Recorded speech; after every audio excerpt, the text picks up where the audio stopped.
What's up, y'all? I have been in somewhat of a creative block lately. If you haven't noticed that there hasn't been any new content, um, it's just been wild around here. And I've got lots to say, so there's no reason for me to not be saying it. But for whatever reason, it hasn't worked yet. So today I'm going to try something new and just talk while I get ready to film and film it. um, and just talk about random shit. And it may or may not get on the channel. So if you're seeing this, it made it. Um, anyway, here we go. So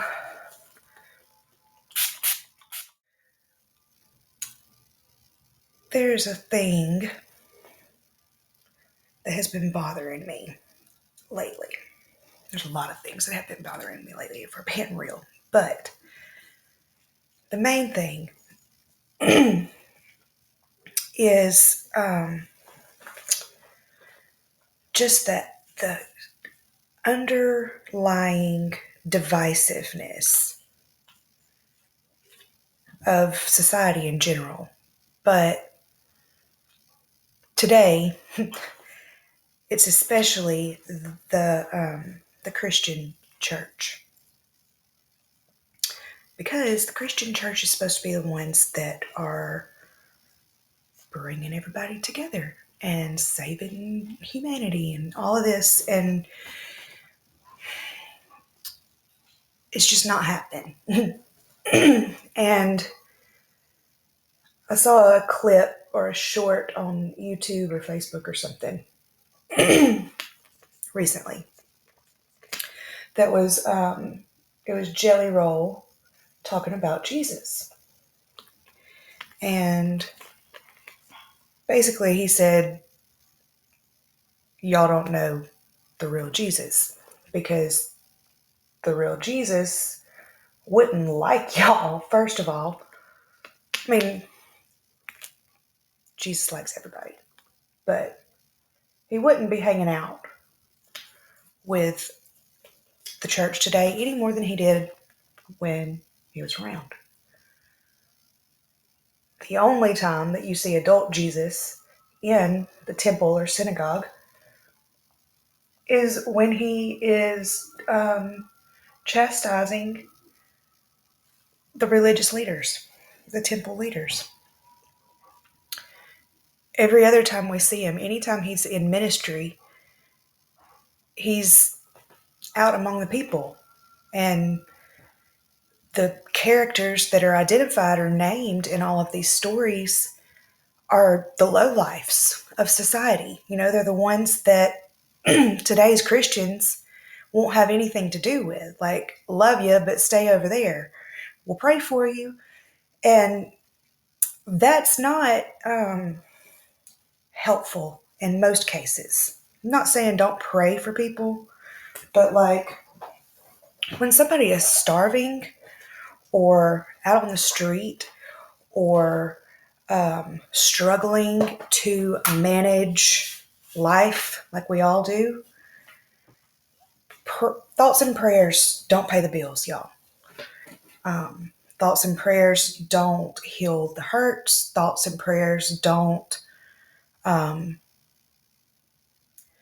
they don't do anything. They don't do anything without action on our part. Like, prayer is just another form of manifestation. And in order to manifest anything, you have to take action on it. Like, you don't just get to say, hey, universe, I would like $1 million home and a man and yada, yada, yada. What else? Whatever else, you have on your to have list. It's not how it works for real. Yes, you do put in your order, but then like you have to take the next steps. And so prayer without action, helpful action, you might as well save your breath, because it just doesn't work that way. And if we're supposed to be the hands and feet of Christ, of Jesus, then we should be modeling our life after his life. And um, the post that got me fired up about this morning, my sister, I grew up Southern Baptist. My family is still very, very Southern Baptist. Um, but my sister posted this morning something that basically just said that um, Jesus was not accepting of the sinful behaviors of the characters that are quoted in the stories. So, like, the example was made that Jesus wasn't just kicked back drinking a beer with sinners. And that's just another illustration right there of the black and white nature of the narrative, the mainstream narrative today. That it's all or nothing. Like, you can't hang out with sinners without being in, a sinful environment. Like, you have to go to the bar to hang out with sinners, and you have to go to church to be righteous. It leaves no room for gray area, and there's so many shades of gray, plus all the colors on the spectrum that you could possibly imagine. Um, when it comes to the variety in society. And so making the blanket statement that because Jesus hung out with prostitutes and, adulterers and murderers and thieves, well, he must have been kicked back drinking a beer. No, they were coming to him. Like, he was living in such a way that was magnetizing these people to him to hear his message. And if the church today was delivering that same message in the same way that Jesus delivered it, there would be more people in church on Sundays than there are at the Super Bowl. And there's not. So clearly, we're not following the right example. There's this belief in the Christian community that love and acceptance are not the same thing. And this is a problem because self-love means knowing, acknowledging, accepting, and loving every part of ourselves. And I don't care how many church services you go to. I don't care what age you walked the aisle and prayed the prayer. I don't care if you're a Sunday school teacher. I don't care. If you're a preacher, I don't care. There's shadow aspects of yourself that go against the grain or aren't normal. And not accepting those things about yourself inhibits your ability to love yourself and inhibits your ability to live an authentic life. And if you're not living in authenticity, then you're not doing it right. It's just how it is. And so to say that, love the sinner, hate the sin, or whatever, and to say that Jesus didn't accept, first of all, there's a difference in acceptance and encouragement. Saying that I accept the way that somebody is doesn't mean that it doesn't mean that I agree with what they're doing. It just means that I understand that they're their own person and have their own process and are living their own life and will reap their own karma. And I can't control it, and it has nothing to do with me anyway, so I shouldn't be trying to control it. That's what acceptance means. And you have to get to that point at some point, or you'll just drive yourself crazy with shoulda, coulda, woulda, with victimization and playing the blame game and all of that. But anyway, Jesus was accepting of all of their behaviors because he's accepting of all behaviors. Like, it is what it is. And that's the definition of acceptance. Understanding that reality is what it is and going with the flow. And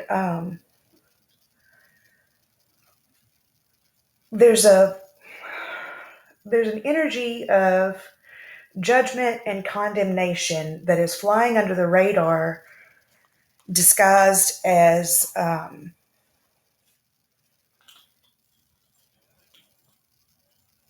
delivering the message or saving people from eternal damnation, or like your Christian duty to the world. Some people act like it's just to go and like not be friends with or not associate with people who don't acknowledge or accept that whatever they're doing goes against what you believe the Bible says you're supposed to do. That we're supposed to send thoughts and prayers and stay 6 feet, between us and the nasty sinner. And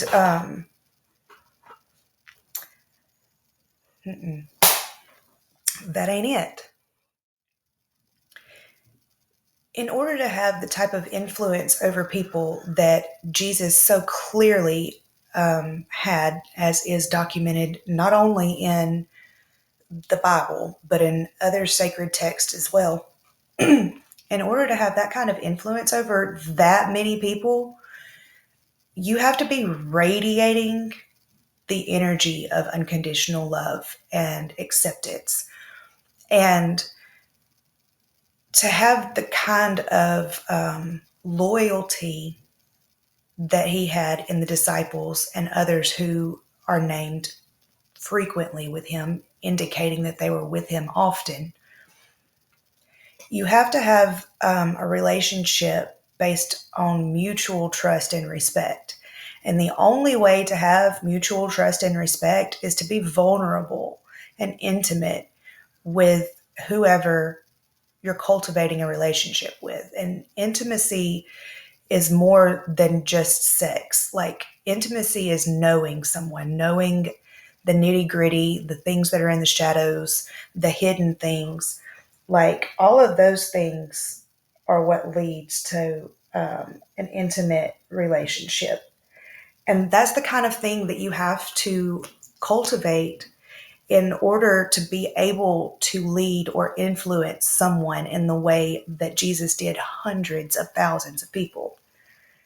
You don't get that kind of following or that kind of devotion from sinners by going into the bar and telling them that they are wrong and inviting them to church the next day. Um, if you're being triggered right now by me telling you that these things because you feel like I'm telling you that you're wrong, like, that's the way that we're making everyone else feel by having this attitude of you have to, you're dirty and wrong and damned to hell. And the only way to save yourself is to get all of your shit together right now and come to church where we're going to judge you if you have on dirty clothes or no shoes. And you can say all day long that you're not going to judge those people, but there will be someone in the congregation who judges them. And it doesn't matter if it's you or not. They're not going to notice the patronizing help that comes from the good Christians. They're going to notice the people who are looking down their nose or who are whispering or who move as soon as they sit down. Those are the things that they're looking for because they already feel unwelcome. And there's nothing about that dynamic that relates to Jesus. You cannot lead somebody to Christ by not being Christ-like. You can lead somebody very, very fucking far away, though, by telling the world that you're a Christian and then behaving the way that most Christians do about non-Christians is a surefire way to lead people away from the message and the outcome that is desired. It's a damn good way to turn people off to the message that you're so desperate to share. And it's just never going to work that way. So Jesus was not kicked back drinking a beer, hanging out with sinners in a bar. Jesus was extending love and acceptance and just radiating non-judgment and welcoming warmth. And I'm getting chill bumps thinking about it. Radical acceptance. And like, I don't know what the word would be for it, but just no fear of anything. Safety, security, comfort. Those are the things that drew these crowds to Jesus. And the only way that anybody would know those things about Jesus is if they spent a significant amount of personal time with him. He cultivated relationships with people and became attuned to their needs and delivered words in a kind and compassionate way and met them where they were and didn't start or lead his message with, listen up, y'all, because if you don't, you're going to hell. He taught people how to live, how to be human in a divine way. And the Christian church today is just missing the mark. And it's really, really dangerous how blind most people are to how bad the mark is being missed. It's dangerous. So, my face is done. I'm at the end of that portion of that rant. So, I'm going to wrap this up and come back with a little bit more put together of a presentation. So, thanks for getting ready with me. And thanks for listening if you made it this far. Stay tuned for the next one.